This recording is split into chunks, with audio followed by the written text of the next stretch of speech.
अस्सलाम वालेकुम। एक नए लेक्चर के साथ लेक्चर नंबर 6 स्केलर्स और वेक्टर्स को हमने स्टार्ट किया था chapter number 3 first year mathematics का तीसरा चैप्टर है केपीके बोर्ड का।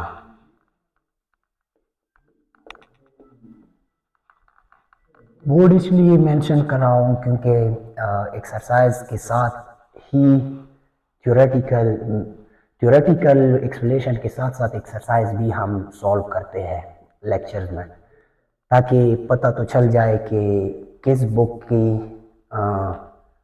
चैप्टर से ये पढ़ा रहा है। टॉपिक्स तो वैसे भी सारे बुक्स में सेम ही होते हैं, लेकिन जो डिफरेंस है केपीके पंजाब और बाकी बोर्ड्स में वो सिर्फ एक्सरसाइज के क्वेश्चंस का ही है। तो पढ़ने जा रहे थे स्केलर्स और वेक्टर्स को। 3.1 भी हमने कंप्लीटली एक्सप्लेन किया था। एक लेक्चर दिया था मैंने एक्सरसाइज 3.1 के मुतालिक। वो चैप्टर लेक्चर 6 था 3.1 के मुतालिक। उसमें सिर्फ सातवां क्वेश्चन हमने सॉल्व नहीं किया था, वो मैंने होमवर्क दिया था, वो भी आसान है। उसी तरह ट्राइंगल लॉ और पैरेललोग्राम लॉ, उनकी ही मदद से वो सॉल्व होता है। अगर कोई प्रॉब्लम हो तो कमेंट सेक्शन में फिर बता सकते हैं, इंशाल्लाह वो क्लियर कर दूंगा। आज का जो टॉपिक है representation of a position vector in rectangular coordinate system. Representation करते हैं एक पोजीशन वेक्टर का। ये पोजीशन वेक्टर किस चीज को कहते हैं एक बार मैंने एक्सप्लेन भी किया है।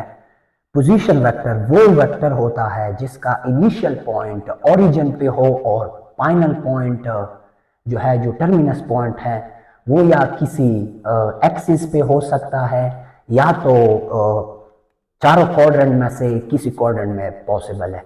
अब मैंने एक प्लेन ड्रॉ की है, X Y coordinate system draw किया है। रेक्टेंगुलर कोऑर्डिनेट सिस्टम किसको कहते हैं? वो सिस्टम रियल एक्सिस और वाई एक्सिस का वो सिस्टम जो एक पॉइंट पे इंटरसेक्ट होते हो और उस पॉइंट पे ये दोनों एक्सिस आपस में परपेंडिकुलर हो। ये एक्स एक्सिस हमारे पास क्या रिप्रेजेंट करता है? Real number. और ये वाई एक्सिस क्या रिप्रेजेंट करता है? Imaginary number. उनके कॉम्बिनेशन से हमारे पास कॉम्प्लेक्स नंबर्स वजूद में आते हैं, जो आपने 9th में पढ़ा भी होगा कॉम्प्लेक्स नंबर के मुताबिक। और फर्स्ट ईयर में भी चैप्टर 1 अगर टाइम मिल जाए इंशाल्लाह वो भी चैप्टर 2 रहता है मैट्रिसेस का, वो भी करते हैं, वीडियोस अपलोड करते हैं उसके भी। और इसके साथ साथ चैप्टर 1 कॉम्प्लेक्स नंबर का भी चैप्टर मैं करने जा रहा हूं, लेकिन पहले इसको देखते हैं। अब कॉम्प्लेक्स नंबर को थोड़ा सा मैं एक्सप्लेन करता हूं।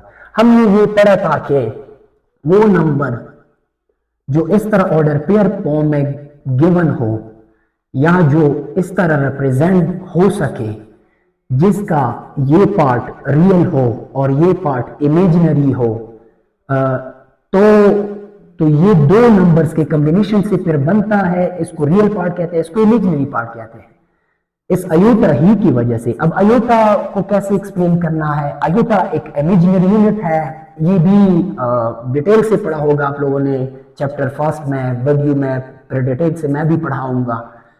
हमने अयोटा को कहां से ओरिजिनेट किया? हमने नहीं बल्कि मैथमेटिशियंस ने या मैथ वालों ने कहां से इसको ओरिजिनेट किया है? ये अयोटा आई कहां से है? ये असल में जो इक्वेशंस थे हमारे पास, रियल नंबर्स इक्वेशंस इस तरह के, मतलब जो इक्वेशंस है, एक्सप्रेशन, पहले एक्सप्रेशन को देखते हैं, थोड़ा सा एक्सप्लेन करते हैं। एक्सप्रेशन क्या होता है? ऑपरेंड्स के दरमियान जो ऑपरेशंस लगे होते हैं उनसे कंबाइंड क्या बनता है? एक्सप्रेशन बनता है। एक्स हमारे पास एक वेरिएबल है, ये डिग्री 1 है उसकी, और ये 1 है, कांस्टेंट है, प्लस है, तो इसको हम क्या कहते हैं? x + 1 को एक एक्सप्रेशन कहते हैं। ये ऑपरेंड्स है, ये x वेरिएबल है, x का कोफिशिएंट 1 है हमारे पास, x का जो कोफिशिएंट है वो 1 है हमारे पास। तो ये कांस्टेंट्स, ये कांस्टेंट है, ये कोफिशिएंट है x का, ये वेरिएबल है और ये पावर 1 है। ये कोफिशिएंट, ये सारे हमारे पास ऑपरेंड्स है। कोफिशिएंट्स हो या पावर्स हो, डिग्रीज हो, वेरिएबल्स हो, कांस्टेंट्स हो, इन सारों को ऑपरेंड्स कहते हैं मैथमेटिक्स में। ऑपरेंड्स, ऑपरेंड्स वर्ड यूज होता है इनके लिए, ऑपरेंड्स। कांस्टेंट बी ऑपरेंड्स है, कांस्टेंट्स बी ऑपरेंड्स है, वेरिएबल्स बी ऑपरेंड्स है, पावर्स को भी हम ऑपरेंड्स कह सकते हैं, डिग्रीज है, जो भी है डिग्रीज है, ये सारे ऑपरेंड्स है। कोफिशिएंट्स को भी हम कहते हैं कि ये ऑपरेंड्स में से है।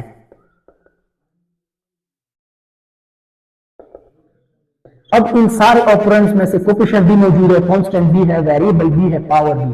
पावर और डिग्री में थोड़ा सा फर्क है, वो पॉलिनोमियल को जब स्टडी करते हैं तो हाईएस्ट डिग्री, हाईएस्ट पावर वाला जो वेरिएबल होता है उसको डिग्री कहते हैं, और बाकी हर एक टर्म की जो ऊपर लगी होती है सुपरस्क्रिप्ट में, उसको हम पावर कहते हैं उस वेरिएबल का। एक्सप्लेन करते हैं। कांस्टेंट का तो पता है सबको, कांस्टेंट क्या है। कांस्टेंट हमारे पास सारे नंबर्स हमारे पास कांस्टेंट है, क्योंकि वो चेंज नहीं होते, साकिन है वो। वेरिएबल क्या है? वो नंबर्स है, वो लेटर्स है, वो अल्फाबेट्स है जो वैल्यूज चेंज करते हैं। वैल्यू कहां पे चेंज करते हैं? जिस एक्सप्रेशन में अल्फाबेट्स गिवन हो, यहाँ पे हमारे पास x जो है ये क्या है? वेरिएबल है।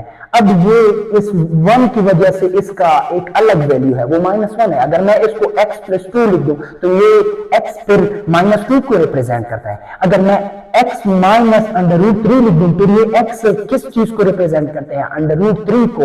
तो मेरा मतलब ये है यहां से कि ये जो वेरिएबल्स है वो कॉन्स्टेंट्स को रिप्रेजेंट करते हैं, वो अल्फाबेट्स है।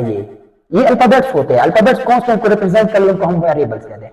पावर क्या है हमारे पास? मैं एक एक्सप्रेशन लिखता हूं, फॉर एग्जांपल हमारे पास है x² + 2x + 1। ये हमारे पास एक एक्सप्रेशन है, वेरिएबल कांस्टेंट कोफिशिएंट पावर, इसकी भी पावर 1 है। अगर हम इसको पढ़ते हैं तो हम कैसे पढ़ते हैं? x⁻2 + 2x⁻1 + 1। मतलब ये है कि ये 3 टर्म्स पे मुश्तमिल है। टर्म्स किस चीज को कहते हैं? ऑपरेंड जब प्लस और माइनस की वजह से सेपरेट हो तो टर्म्स बनते हैं। प्रोडक्ट की वजह से, प्रोडक्ट सिंबल की वजह से, मल्टीप्लिकेशन की वजह से सेपरेट होकर क्या बनते हैं हमारे पास? फिर हमारे पास फैक्टर्स बनते हैं। अगर डिवीजन की वजह से सेपरेट हो फिर हमारे पास क्या बनते हैं? फिर हमारे पास फ्रैक्शंस बन जाते हैं। तो वो एक अलग स्टडी है, थोड़ा सा उसको भी हाईलाइट किया है मैंने। ये 3 टर्म्स पे अलजेब्रिक एक्सप्रेशन मुश्तमिल है। मैं पावर और डिग्री को क्लियर करने जा रहा हूं।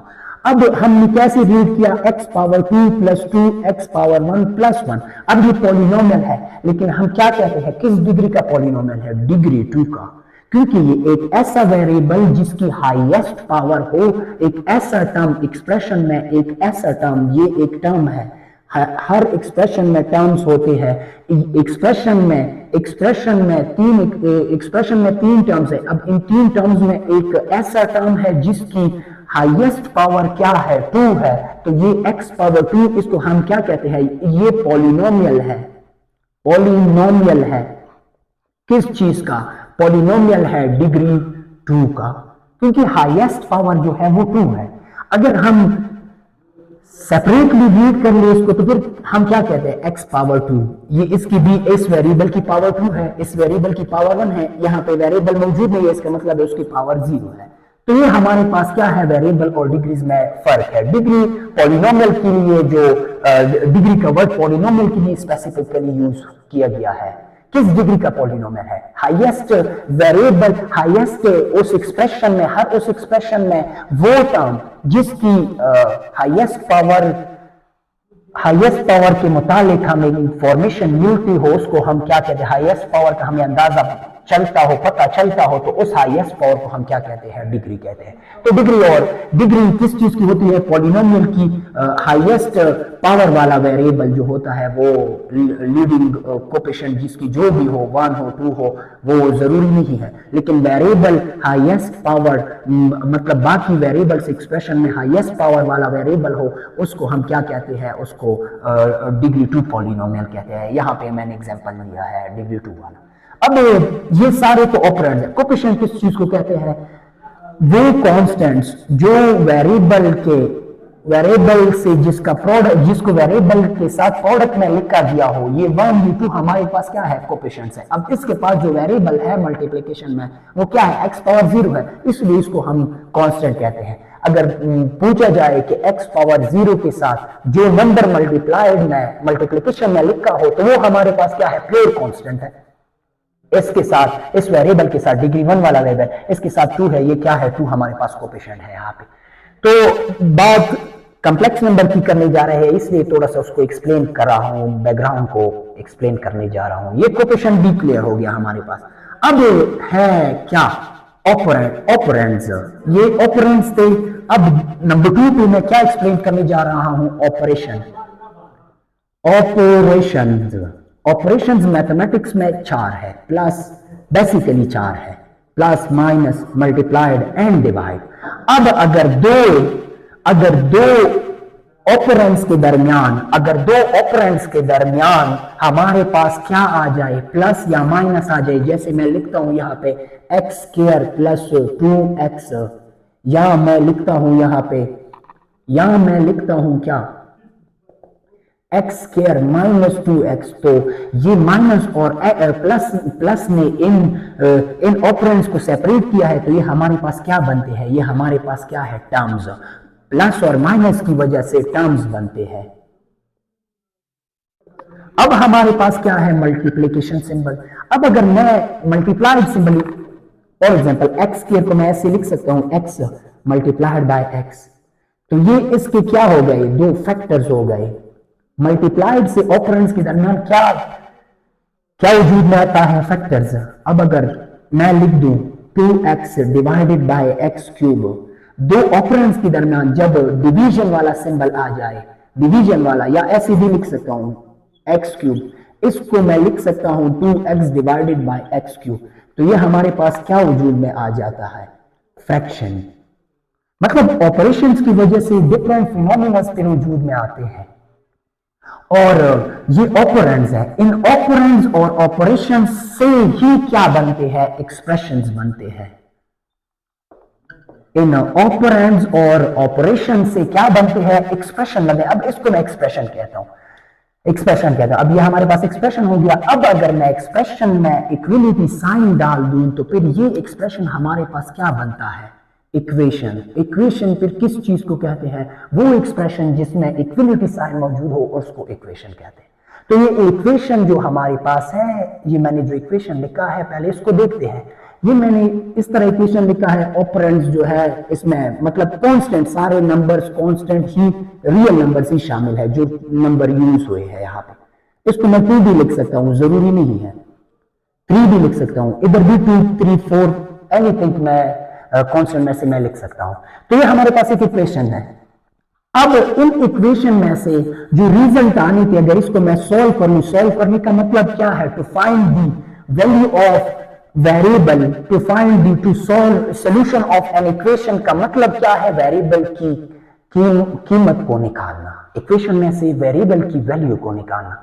अब ये हमारे पास इक्वेशन है, इसको मैं सॉल्व करूंगा तो बेसिक इक्वेशन के 4 रूल्स है, ज्यादा है, लेकिन यहाँ पे जो एक्सप्लेन करने जाऊं, जो ऐड हो उस साइड पे सब्ट्रैक्ट होते हैं, जो सब्ट्रैक्ट हो उस साइड पे ऐड होते हैं, जो यहाँ पे मल्टीप्लाइड हो उस साइड पे डिवाइड, जो यहाँ पे डिवाइड हो उस साइड पे मल्टीप्लाइड होते हैं। अब यहाँ से मैं x निकालने जा रहा हूं, तो x को कैसे निकालूंगा, 2 को उस साइड पे शिफ्ट कर लो तो क्या बनेगा, -2। इस इक्वेशन की वैल्यू का क्या आई, 2। अब 2 इस इक्वेशन का सॉल्यूशन सेट है, अगर मैं इसको इधर पुट कर लूं तो ये वेरीफाइड भी होता है, ये इसका सॉल्यूशन सेट बन गया। इसको रूट ऑफ द इक्वेशन कहते हैं। इस लीनियर इक्वेशन का क्या है, ये रूट है हमारे पास। अब कांस्टेंट जो थे वो रियल नंबर्स थे, सॉल्यूशंस रियल नंबर्स ही आते थे। इसी तरह क्वाड्रेटिक इक्वेशंस को सॉल्व करते थे तो कांस्टेंट नंबर जो थे उनमें से क्या आते थे, अगर मैं लिख दूं एक quadratic equation x square plus 1, x square -1, पहले ये वाला देखता हूं। अगर मैं इसको सॉल्व कर लूं, इसको कैसे सॉल्व कर लूंगा, x स्क्वायर को अकेला छोड़ दो, 1 को शिफ्ट कर लो, +1 आएगा। तो मैं लिख सकता हूं स्क्वायर को खत्म करने के लिए स्क्वायर रूट लगाते हैं हम, स्क्वायर रूट दोनों साइड पे ले ले, तो मैं लिख सकता हूं x, ये स्क्वायर इसके साथ कैंसिल हो गया, x की क्या वैल्यू आती है, x plus minus under root one. Under root one का मतलब क्या है? One, positive negative one. इस इक्वेशन की दो पॉसिबिलिटीज है, क्योंकि सेटिस्फाइड भी करता है इसको। अगर इसको यहां पे इस इक्वेशन में प्लस वन लगा दूं या माइनस वन लगा दूं, वो स्क्वायर की वजह से पॉजिटिव बनेगा और इक्वेशन को सेटिस्फाइड करेगा। ये क्या है? रूट्स है, रूट्स है या सॉल्यूशन है किस इक्वेशन के? इस इक्वेशन के। अब ये क्वाड्रेटिक इक्वेशन है, लेकिन इसमें जो वैल्यूज है हमारे पास कांस्टेंट, वो सारे रियल नंबर्स है। रियल नंबर्स ही रूट्स आ रहे हैं। एक्सट्रीम भी पॉसिबल है रेडिकल इक्वेशंस में, वो अलग बात है, वहां पे नहीं जाते, लेकिन मैं आयोटा को एक्सप्लेन करने जा रहा था। अब थोड़ी सी ओवरव्यू मैंने पेश की है। अब जो इक्वेशंस थे वो रियल नंबर से बने थे, रियल नंबर ही सॉल्यूशन आते थे। लेकिन हमारे पास मैथमेटिक्स में इक्वेशंस तो बहुत ज्यादा थे, सिर्फ 1.5% इक्वेशंस ऐसे थे जिनकी सॉल्यूशंस रियल नंबर नहीं आते थे। फॉर एग्जांपल मैं यहां पे इक्वेशन लिखता हूं। फॉर एग्जांपल मेरे पास है X square plus one is equal to 0। अगर इसको मैं सॉल्व कर लूं तो मैं लिख सकता हूं इस तरह फर्स्ट स्टेप में। दूसरे स्टेप में मैं डायरेक्ट लिख सकता हूं plus minus under root minus one. अब क्या है? अब ये minus plus minus under root minus one जो है, ये एक्स की दो सोल्यूशन आए हैं यहाँ पे। इसको यहाँ पे पुट कर लो, अंडर रूट माइनस वन को स्क्वायर अंडर रूट के साथ कैंसिल हो जाएगा, तो क्या बनेगा? Minus one plus one 0। अगर पॉजिटिव लिख लो या नेगेटिव लिख लो, सेटिस्फाइड भी करता है इसको। इसका मतलब है ये इसके सॉल्यूशंस तो है, प्लस माइनस वन दोनों इसकी सॉल्यूशन है। इस क्वाड्रेटिक इक्वेशन क्वाड्रेटिक है, डिग्री 2 है, इसकी दो सॉल्यूशन है। लेकिन ये जो नंबर है, ये अंडर रूट माइनस वन, इसकी प्रॉपर्टीज जो है ये रियल नंबर जैसी नहीं थी। इसलिए मैथमेटिक्स वाले मजबूर हो गए कि हमने जो डेफिनेशन किया है कि हर वो या ना कोलिनियर पॉइंट्स की जॉइनिंग से, कोलिनियर पॉइंट्स की जॉइनिंग से, कोलिनियर पॉइंट्स की जॉइनिंग से जो लाइन बन पाता, अगर कोलिनियर पॉइंट्स को ज्वाइन कर ले हम और उस लाइन में हर एक कोलिनियर पॉइंट एक रियल नंबर को रिप्रेजेंट कर ले, तो उसको हम क्या कहते थे? रियल लाइन कहते थे। मतलब वो लाइन, या तो हम ऐसे भी कह सकते हैं, वो लाइन जिस पे हम रियल नंबर रिप्रेजेंट कर सकते हैं या रियल नंबर लिख सकते हैं या रियल नंबर उस पे मौजूद हो, तो उसको हम रियल लाइन कहते हैं। लेकिन ज्योमेट्रिकली अगर मैं रियल लाइन को एक्सप्लेन करूं तो मैं कैसे कहूंगा? कोलिनियर पॉइंट्स की जॉइनिंग, कोलिनियर मतलब क्या है? एक ही लाइन में जो पॉइंट्स है, कोलिनियर पॉइंट्स की जॉइनिंग हमारे पास जब एक लाइन बनाती है तो फिर उस लाइन में हर एक कोलिनियर पॉइंट एक यूनिक रियल नंबर को रिप्रेजेंट करता है, उसको हम क्या कहते हैं? रियल लाइन कहते हैं।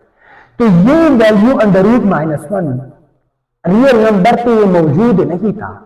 तो मैथमेटिक्स वालों को पता चला कि रियल नंबर के अलावा हमारे पास और भी नंबर्स हैं। फिर उन्होंने कहा कि ये सिर्फ अंडर रूट माइनस वन तो नहीं है ना। अगर अंडर रूट के अंदर इस तरह के नेगेटिव इंटीजर्स हम लिख ले अंडर रूट के अंदर, तो हमारे पास एक फैमिली बनेगी। हमारे पास क्या बनेगी? एक फैमिली बनेगी नंबर्स की। वो क्या फैमिली होगी? Under root minus one, under root minus two, under root minus three, up to so on, जितनी भी नेगेटिव इंटीजर्स है अंडर रूट में जब हम उसको लिखते हैं तो हमारे पास क्या बनती है? एक फैमिली बनती है। इसको मैं मिटाता हूं, इसको थोड़ा सा और एक्सप्लेन करता हूं। तो ये जो फैमिली बनेगी हमारे पास अंडर रूट में जब नेगेटिव इंटीजर्स लिखेंगे तो हमारे पास एक फैमिली बनेगी नंबर्स की। मतलब ये सिर्फ चंद नंबर्स नहीं थे या एक नंबर नहीं था जिसको इग्नोर करते।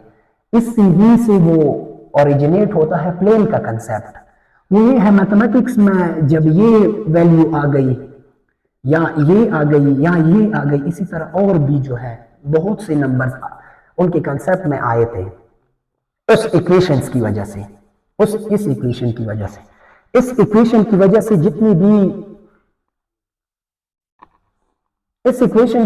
जितनी भी नंबर्स हमारे पास आए थे, तो इन नंबर्स में से एक खूबी जो थी वो कॉमन थी। वो क्या थी? इसको मैं लिख सकता हूं 1 मल्टीप्लाइड बाई माइनस वन, इसको मैं लिख सकता हूं 2 multiplied by minus one, 3 multiplied by minus one. अब इसको मैं और किसी और तरीके से भी लिख सकता हूं। किस तरह? Under root 1 multiplied by under root minus one, under root 2 multiplied by under root minus one, under root 3 multiplied by under root minus one. तो ये जो फैमिली ऑफ नंबर्स थी, इनमें से जब नेगेटिव इंटीजर्स अंडर रूट में given हो तो उन नंबर में एक खूबी कॉमन थी, ये नंबर उनके साथ मल्टीप्लिकेशन में था, ये मल्टीप्लिकेशन में था। इनको अगर देख ले, ये क्या है, रियल नंबर में रेशनल है, इरेशनल है, इरेशनल नंबर है।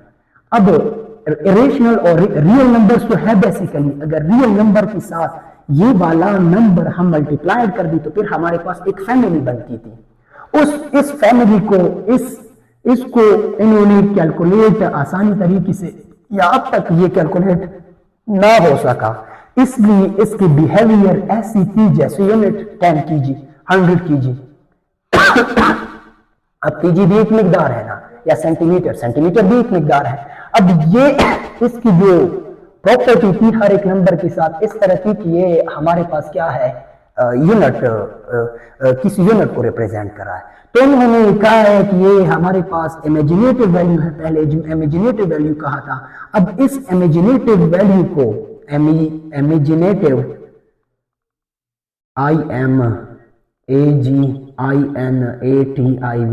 इमेजिनेटिव वैल्यू जो थी, ये इमेजिनेटिव वैल्यू को उन्होंने क्या कहा, ये हमारे पास क्या है, इमेजिनरी यूनिट है,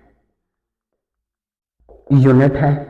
अब जिस नंबर के साथ ये मौजूद है, ये यूनिट, ये अंडर रूट -1 जो है, ये यूनिट जो है, ये हर जिस नंबर के साथ ये मौजूद है उस नंबर को फिर क्या कहेंगे, उस नंबर को अंडर रूट 3 आयोटा जो है, इसकी शक्ल क्या बनी 2 आयोटा, इसकी क्या बनी 1 आयोटा।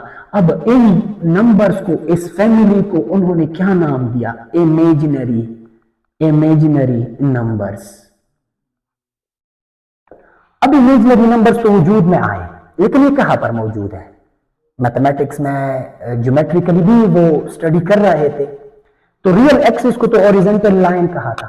अब उन्होंने ये सोचा है, वो कह रहे थे कि अगर ये इमेजिनरी नंबर है, इमेजिनरी यूनिट है और ये सारे इमेजिनरी नंबर्स है, तो ये हमारे पास बेसिकली है तो रियल नंबर्स, ये रियल नंबर के साथ जब इसको लिखते हैं, ये किसी पॉइंट की तरफ उनको इशारा था। वो क्या इशारा था, वो किस पॉइंट की तरफ था, वो ये था कि अगर हम इस एक्सिस पे, इस रियल एक्सिस पे कोई इमेजिनरी लाइन ड्रॉ कर ले, वो इसके परपेंडिकुलर हो, तो फिर वो जो थी वो हमारे पास इनकी एडिशन की वजह से, इनकी कॉम्बिनेशन की वजह से या इनकी सब्ट्रैक्शन की वजह से जो नंबर्स बनते थे उनको कॉम्प्लेक्स नंबर कहा गया है। फिर अब कॉम्प्लेक्स नंबर जो है हमारे पास, अब कॉम्प्लेक्स नंबर जो है उसको क्या लिखा है, a + b आयोटा, ये रियल नंबर है, ये क्या है, इमेजिनरी नंबर है। अब इन दोनों को कंबाइन कर ले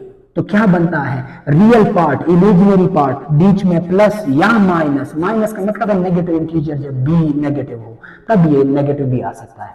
तो हमारे पास ये जो नंबर बने थे ये कॉम्प्लेक्स नंबर बने थे। अब मैथमेटिक्स वालों को पता चला है कि सिर्फ रियल नंबर्स नहीं थे पहले हमारे पास, इमेजिनरी नंबर्स भी है, रियल नंबर्स भी है, लेकिन ये बाद में है, पहले हमारे पास सारे नंबर्स कॉम्प्लेक्स नंबर है। अब जो कॉम्प्लेक्स नंबर है, अगर ये इस नंबर के लिए a हमारे पास 0 हो जाए तो क्या बनते हैं, फिर b आयोटा, फिर सारे इमेजिनरी नंबर्स आएंगे। अगर हमारे पास a 0 ना हो, b 0 हो, तो फिर हमारे पास कौन से नंबर वजूद में आते हैं, वो हमारे पास सारे a की फॉर्म में होंगे, वो सारे रियल नंबर्स होंगे, लेकिन इनकी कॉम्बिनेशन से जो नंबर्स बनते थे उनको क्या कहा गया है, कॉम्प्लेक्स नंबर। अब ये कॉम्प्लेक्स नंबर है क्या, ये कॉम्प्लेक्स नंबर में पॉइंट्स है, ये प्लेन में पॉइंट्स है, कॉम्प्लेक्स नंबर में पॉइंट्स नहीं है। कॉम्प्लेक्स नंबर्स हमारे पास सारे जो नंबर्स है ये प्लेन में पॉइंट्स है। अब प्लेन को कैसे एक्सप्लेन किया है, एक हॉरिजॉन्टल एक्सिस को ले लो, उस एक्सिस पे किसी पॉइंट पे एक और एक्सिस लेनी है आपने, परपेंडिकुलर हो वो इसके, और वो परपेंडिकुलर लाइन जो होगी वो किसी पॉइंट पे इंटरसेक्ट करेगी इस लाइन को, उसको ओरिजिन कहेंगे। इस पॉइंट को क्या कहेंगे, ओरिजिन कहेंगे। और यहां पे जो नंबर एक्स एक्सिस पे रिप्रेजेंट हो रहे थे उनको क्या कहा था, वो रियल नंबर्स थे। अब यहां चिप पे जो रिप्रेजेंट हो रहे थे वो क्या थे, वो इमेजिनरी नंबर्स थे। तो उनके कॉम्बिनेशन से जो नंबर्स बनते थे वो प्लेन बनी और वो 4 क्वाड्रेंट्स बने हमारे पास। अब मैं लिखता हूं, मैं मेरा जो टॉपिक था वो पोजीशन वेक्टर का है, लेकिन मैंने डिटेल से इसको इसलिए एक्सप्लेन किया कि पोजीशन वेक्टर जो है इस पॉइंट ही की वजह से है, और इस पॉइंट ही की वजह से अगर ये हमारे पास प्लेन में एक पॉइंट है एक्स की तरफ, अगर मैं ए यूनिट जाऊं और बी की तरफ मैं बी यूनिट जाऊं, तो ये पी हमारे पास जो पॉइंट है ए बी, ये ऑर्डर पेयर पी का जो है जो कॉम्प्लेक्स नंबर को रिप्रेजेंट करता है, ए प्लस बी आयोटा को रिप्रेजेंट करता है, तो ये पॉइंट हमारे पास क्या है, पोजीशन वेक्टर का टर्मिनल पॉइंट है, और ये हमारे पास क्या है, पोजीशन वेक्टर का इनिशियल पॉइंट है। ये इनिशियल पॉइंट है। अब इनकी ज्वाइनिंग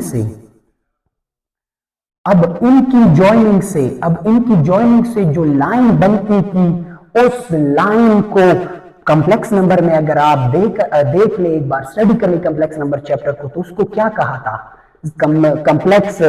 कॉम्प्लेक्स नंबर का मॉडुलस, मतलब यहां से यहां का फासला। अब हम वेक्टर को पढ़ रहे हैं, ये ओरिजिन से ही ये ओरिजिनेट हुआ है। ओरिजिन से पहले हम एक्स एक्सिस की तरफ इतना आए हैं और वाई एक्सिस की तरफ इतना गए हैं, तो हम इस पॉइंट पे पहुंचे हैं। मतलब इस कॉम्प्लेक्स नंबर ही की वजह से ये जो कॉम्प्लेक्स नंबर है, ये क्या है, ये टर्मिनल पॉइंट है, और ये टर्मिनल पॉइंट जो है ये कॉम्प्लेक्स नंबर है। हर वेक्टर का जो टर्मिनल पॉइंट है वो प्लेन में कोई ना कोई टर्मिनल पॉइंट होता है, और इनिशियल पॉइंट जो है वो भी कोई ना कोई पॉइंट होता है। अब ये ओरिजिन पे है, जीरो कॉम्प्लेक्स नंबर इसको कहते थे। ओरिजिन पे जो नंबर है वहां पे X be zero, A be zero है, बी बी जीरो है, एक्स एक्सिस पे एक्स बी जीरो है, वाई बी जीरो है, तो वो नंबर क्या है हमारे पास, जीरो कॉम्प्लेक्स नंबर है। यहां से ओरिजिनेट होते हैं सारे नंबर्स, एक्स एक्सिस की तरफ भी रियल नंबर्स भी, वाई की तरफ वाई इमेजिनरी नंबर्स भी, उनके कॉम्बिनेशन से जो बनते हैं प्लेन में वो सारे नंबर्स भी, जिसको कॉम्प्लेक्स नंबर कहते हैं। इसलिए इसको इस प्लेन को, इस Y axis X axis plane को क्या नाम दिया था, कॉम्प्लेक्स प्लेन का नाम भी दिया गया। और ये रेक्टेंगुलर कोऑर्डिनेट सिस्टम भी है, ये कोऑर्डिनेट्स है। कोऑर्डिनेट्स क्या है, कोऑर्डिनेट्स इसको एब्सिस है, इसको ऑर्डिनेट्स भी बोल सकते हैं, इसको इनपुट्स और इनको आउटपुट्स भी बोल सकते हैं, लेकिन फंक्शंस वगैरह में उसको डिटेल से फिर एक्सप्लेन करेंगे कि क्यों इसको ये नाम देते हैं। अब आते हैं अपने टॉपिक की तरफ। अगर ये हमारे पास एक पॉइंट है, कॉम्प्लेक्स नंबर है, यहां से यहां तक का फासला हमने z मॉडुलस से रिप्रेजेंट किया था कॉम्प्लेक्स नंबर में। अब यहाँ पे हम वेक्टर पढ़ रहे हैं, तो मैं इसको क्या कहूंगा, वो वेक्टर जो ओरिजिन से ओरिजिनेट होता हो उसको पोजीशन वेक्टर कहते हैं। तो ये क्या है, पोजीशन वेक्टर है। ये पोजीशन जाहिर है कि यहां से ओरिजिनेट हो रहा है, इसलिए इसको पोजीशन वेक्टर कहते हैं। अब इस पोजीशन वेक्टर को जो प्लेन में जिसकी प्लेन में terminal point be complex number हो और इनिशियल पॉइंट ओरिजिन पे हो, तो उस वेक्टर को क्या कहते हैं, पोजीशन वेक्टर कहते हैं। अब इस x और y, इस a और b की वजह से जो वेक्टर फॉर्म इसकी बनेगी, अब वेक्टर हमारे पास क्या है, ओरिजिन को o से मैं रिप्रेजेंट कर रहा हूं। अब o पे हमारे पास जो वेक्टर है वो एक पोजीशन वेक्टर है। इसको हम कॉम्प्लेक्स नंबर में इस तरह भी लिखते थे, क्योंकि x क्या था, रियल नंबर पे, रियल लाइन पे नंबर्स थी, y क्या थी, y एक्सिस पे नंबर थी। अब इन ही से, इन x और y ही की वजह से वेक्टर और कॉम्प्लेक्स नंबर में एक पॉइंट तो कॉमन है ना, वो क्या है, अगर कॉम्प्लेक्स नंबर है उसका रियल पार्ट क्या होगा, इस प्लेन में वेक्टर का वो क्या होगा, वो एक्स कंपोनेंट होगा। और वाई को क्या कहते हैं, यहाँ पे हम क्या बोलते थे इसको, वाई आयोटा क्या है, इमेजिनरी पार्ट है और इमेजिनरी नंबर है, और वाई आयोटा के साथ लिखा है, ये वाई रियल नहीं है, फिर ये क्या है, ये रियल पार्ट तो है लेकिन ये वाई रियल नंबर नहीं है, वाई रियल है लेकिन वाई आयोटा रियल नहीं है, ये इमेजिनरी पार्ट, ये इमेजिनरी नंबर थी, ये रियल नंबर, इन दोनों की वजह से जो दो पार्ट बनते थे, रियल पार्ट एक्स, वाई जो थी वो इमेजिनरी पार्ट थी, क्योंकि imaginary number iota imaginary unit है इसके साथ। अब इसको हम वेक्टर फॉर्म में क्यों लिखते हैं, क्योंकि इस ही पॉइंट की वजह से वेक्टर की हद का हमें पता चला है कि ये कहां से कहां तक है। वेक्टर का मतलब क्या है, डायरेक्शन प्लस मैग्नीट्यूड। इस पॉइंट ही की वजह से, अगर ये पॉइंट यहां पे होता या ये यहां पे होता, तो उस पॉइंट को लेते थे हम, उस पॉइंट को हमने लेना था, वो जो पॉइंट थी वो हमें एक्स और वाई कोऑर्डिनेट का बताती थी। लेकिन यहाँ पे ए भी है। अब ये पॉइंट हमें क्या बताता है, अभी ये पॉइंट हम एक्स और वाई कोऑर्डिनेट्स सिस्टम को पढ़ रहे हैं, उसमें पोजीशन वेक्टर को पढ़ रहे हैं और पोजीशन वेक्टर की रिप्रेजेंटेशन को पढ़ रहे हैं। तो मैं इस पॉइंट की मदद से, टर्मिनल पॉइंट की मदद से ओपी वेक्टर को कैसे लिख सकता हूं, एक्स आई कैप प्लस वाई जे कैप। अब ये जो है ये वेक्टर फॉर्म है पोजीशन वेक्टर का। ये x जो है ये हमारे पास रियल नंबर थी कॉम्प्लेक्स नंबर में, और ये y जो थी वो इमेजिनरी नंबर में से इमेजिनरी पार्ट थी। तो इसलिए इनके साथ उसका कोई ना कोई रिलेशन तो है। वो रिलेशन नहीं थी कि उसकी जो रियल पार्ट थी वो इसका x कंपोनेंट है, उसकी जो इमेजिनरी पार्ट थी वो इसका क्या है, y कंपोनेंट है। अब इस x को क्या कहते हैं, इस x को कहते हैं, इस x को हम कह सकते हैं क्या, x कंपोनेंट ऑफ किस चीज का, ओपी पोजीशन वेक्टर का। और ये y हमारे पास क्या है, ये हमारे पास क्या है, y कंपोनेंट है किस चीज का, y कंपोनेंट है किस चीज का, ओपी वेक्टर का। तो ये कंपोनेंट फॉर्म, फिर ये कंपोनेंट्स की वजह से ये वेक्टर फॉर्म बनी, और इस वेक्टर की ये दो हमारे पास कंपोनेंट है, इसको हम क्या कहते हैं, पोजीशन वेक्टर कहते हैं। ये एक पोजीशन वेक्टर है, ओरिजिन से ओरिजिनेट हुआ है। इनिशियल पॉइंट जो है इसका ओरिजिन पे है, जीरो कॉम्प्लेक्स नंबर है, और टर्मिनल पॉइंट या टर्मिनस जो है, फाइनल पॉइंट जो टर्मिनेट हो रहा है, मैंने कहा था ना कि यही इस पॉइंट ही की वजह से टर्मिनेशन स्टार्ट होती है, इस पॉइंट ही की वजह से, टर्मिनल पॉइंट ही की वजह से टर्मिनेशन स्टार्ट होती है। अब ये जो पॉइंट है ये कॉम्प्लेक्स नंबर को ये पॉइंट भी रिप्रेजेंट करता है, इसकी जो हेड की जो टिप है ये टर्मिनस जिसको कहते थे, टर्मिनस या टर्मिनल पॉइंट। टर्मिनस पिछले लेक्चर में मैंने एक्सप्लेन किया है डिटेल से, टर्मिनल पॉइंट।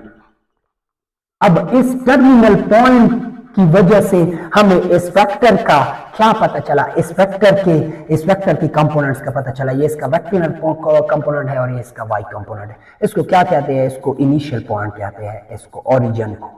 वेक्टर के लिए ये इनिशियल पॉइंट है क्योंकि वेक्टर यहां से ओरिजिनेट हो रहा है, इसलिए इसको हम कहते हैं कि ये टर्मिनल पॉइंट है, ये टर्मिनेट हुआ है एक्सिस से, एक्स एक्सिस से टर्मिनेट हुआ है, और इस ही की वजह से हमें कंपोनेंट्स का पता चलता है। किस पॉइंट की वजह से कंपोनेंट्स का, वेक्टर के कंपोनेंट्स का पता चलता है, वो जो प्लेन में टर्मिनल पॉइंट हो वेक्टर का, वेक्टर की जो टर्मिनल पॉइंट होती है एक्स वाई, वो उसकी कंपोनेंट्स के मुतालिक भी बताता है, उसका मैग्नीट्यूड भी बताता है। उसको बाद में एक्सप्लेन करेंगे, फिर बाद में वो टॉपिक्स आएंगे मैग्नीट्यूड के हवाले से।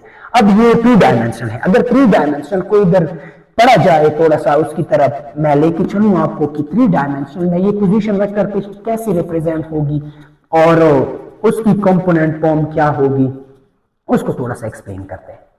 ये तो 2 डायमेंशनल में ये बात थी, 2D थी। अब 3 डायमेंशनल में हमारे पास जो एक्सिस है, ये हमारे पास अगर वाई एक्सिस है, ये वाई एक्सिस को रिप्रेजेंट करा है, ये अगर एक्स एक्सिस है, ये एक्स एक्सिस को रिप्रेजेंट करा है, और इसको मैं लिख दूं, ये हमारे पास क्या है, ये हमारे पास जेड एक्सिस है, जेड एक्सिस है।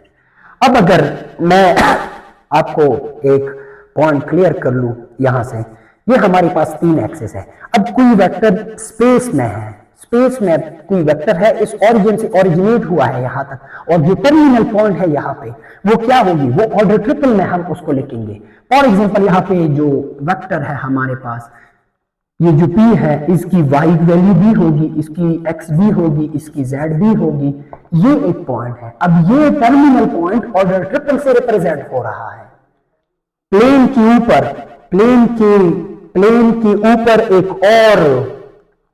एक और एक्सिस है, जिसकी वजह से 3D स्पेस बनती है, 3D स्टडी बनती है, 3 डायमेंशनल। ये 2 डायमेंशनल थी, उसमें हम ऑर्डर पेयर की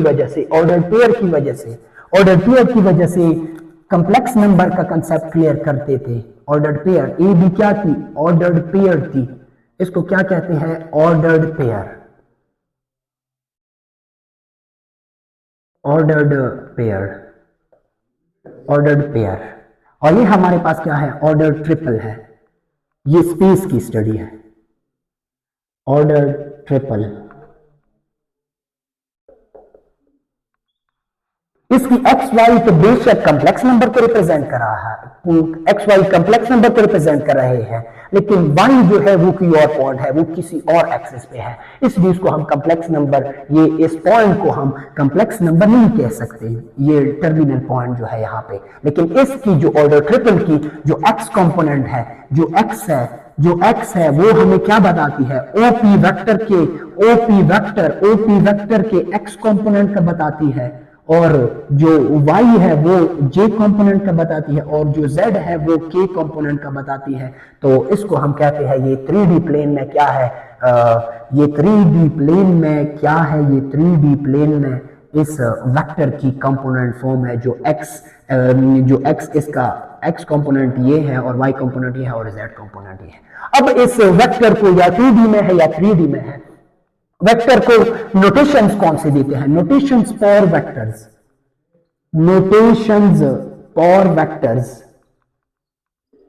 इन 2D और 3D सिस्टम।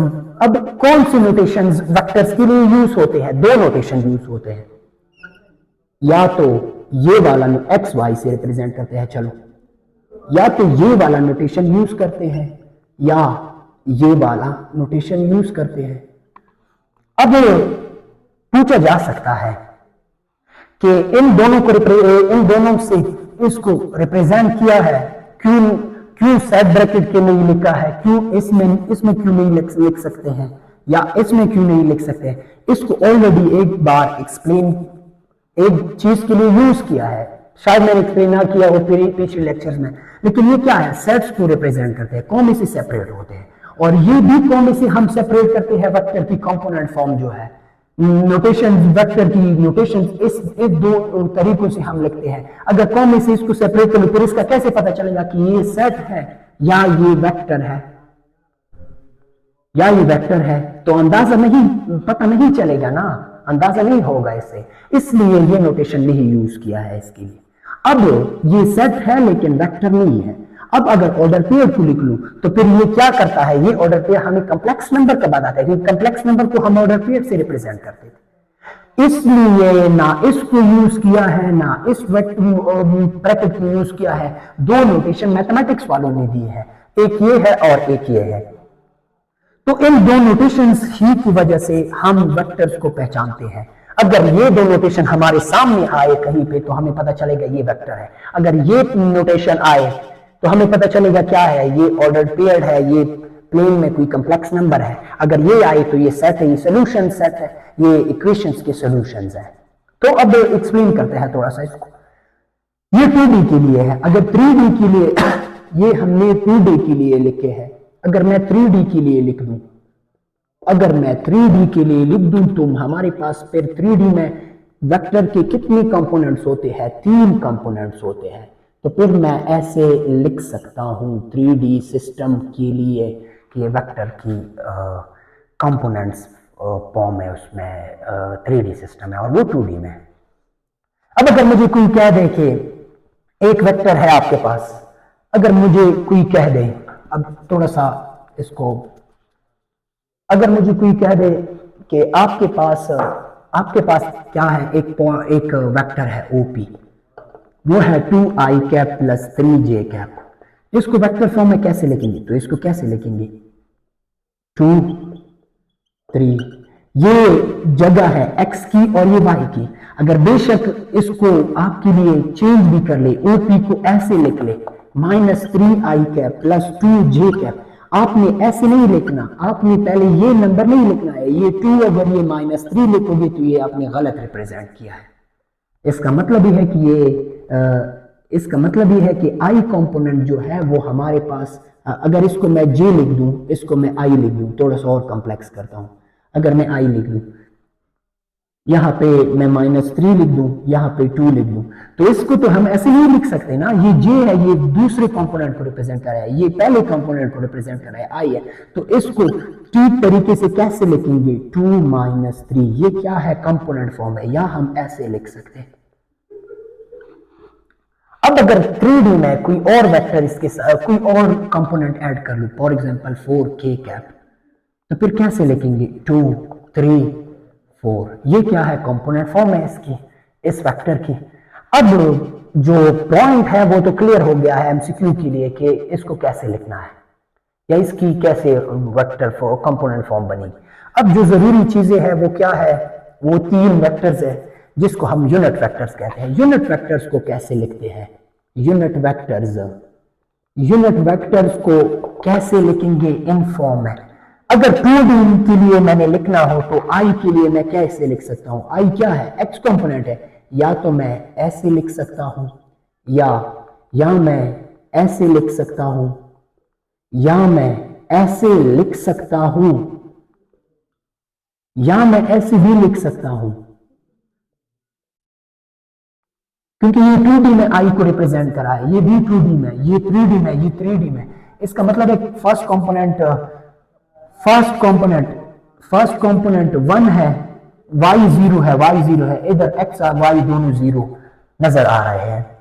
बाकी के लिए आप लिख सकते हैं। अब अगर मैं कह दूं कि k के लिए कैसे लिखूंगा, फिर k के लिए कैसे लिखूंगा, 2D में तो k को नहीं रिप्रेजेंट कर सकता, अगर ऐसे रिप्रेजेंट किया तो ये क्या है, ये गलत है। ये किसका है, ये j कैप का है।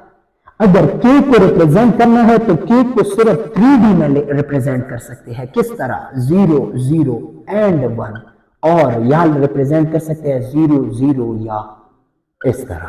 ये 2 तरीके हैं वेक्टर के रिप्रेजेंटेशन के।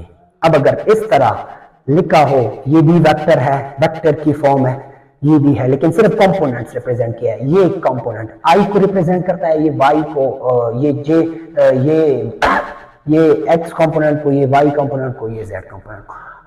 इस लेक्चर में इतना ही था। रिप्रेजेंटेशन की पोजीशन वेक्टर की रेक्टेंगुलर कोऑर्डिनेट सिस्टम में, तो पहले हमने वेक्टर लिया है पोजीशन वेक्टर, उसको थोड़ा सा एक्सप्लेन किया है, बैकग्राउंड में चले गए कॉम्प्लेक्स नंबर के, अब कंपोनेंट फॉर्म भी एक्सप्लेन हो गई है। आगे थ्योरम्स के साथ आते हैं 3.2 एक्सरसाइज की केपीके बोर्ड की, जो थ्योरेटिकल कंसेप्ट है वो कुछ थ्योरम्स है उसको एक्सप्लेन करते हैं।